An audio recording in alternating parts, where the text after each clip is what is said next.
Hello, my name is Marian Cook, and I'm Head Learning Facilitator for this blockchain class. And the purpose of this brief video is to do a wrap-up on Module 2 and a heads-up on Module 3. So first of all, congratulations on completing Module 2.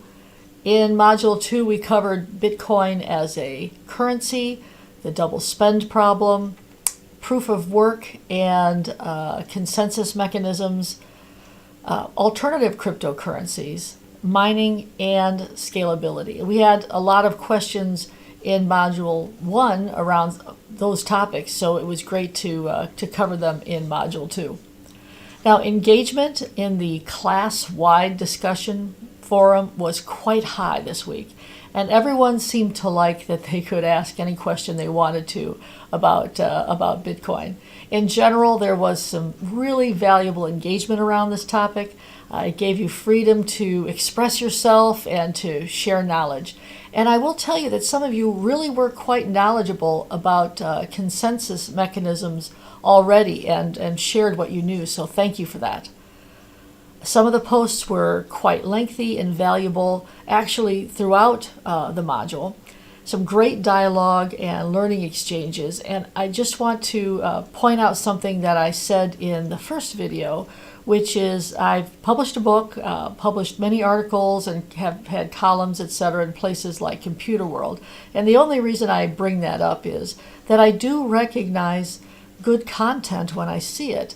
And as I was reading some of these, I kept thinking, wow, this could make a great article. So I would encourage you to think about that. If you and some of your dialogue partners in a discussion post might want to collaborate on an article, that's just a thought I had.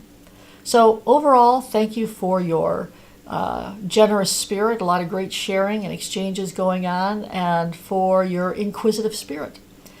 A lot of great Q&A, and if you're not in the mix, get in there, participate, ask a question, add something to someone else's post, add a resource, add your own point of view, ask questions, get clarity, talk about how the material would relate to your job, but get in there and learn, bring some value to the conversation, and you'll get quite a lot of value out of participating that way.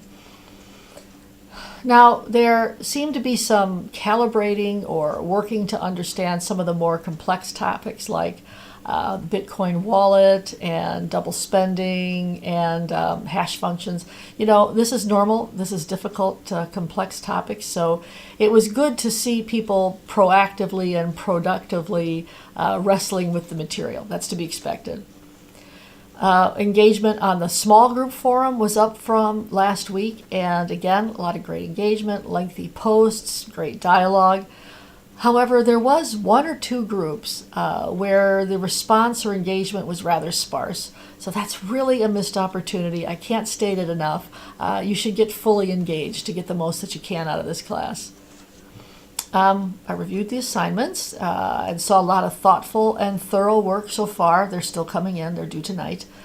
Do remember to cite sources if you're using them. It won't count against your word count. You don't have to use collegiate level formatting. Just attribute work as appropriate. And speaking of word count, do keep to the word count as closely as you can. We had several assignments come in that were 2 and 3 times the requested word count. Your enthusiasm is appreciated, but we do need you to be focused and succinct. Now, in Module 3, you will explore 2 cost reductions that are made possible by blockchain technology, as well as the last mile problem and how to solve it. You'll hear again from Professor Christian Catalini, as well as from experts in the field who have blockchain-based businesses. And the Module 3 assignment is an exciting one because we're asking you to explore real-world applications of costless verification across multiple industries. Watch your word count and do cite your sources on that. Overall, just keep up the good work. continue to share, continue to engage. Don't forget to add your feedback to the module. At the end of every module, at the bottom of the table of contents, there is a place where you can add your feedback. Tell us what is working for you. Tell us what you need more of. Tell us some ideas you have in terms of how to make it better. It's very valuable. We have much to learn from you. You shouldn't be surprised that we're focused on learning as well. Overall, co-create meaningful learning dialogues. It's up to you to get as much value as you can out of this class. And on to Module 3.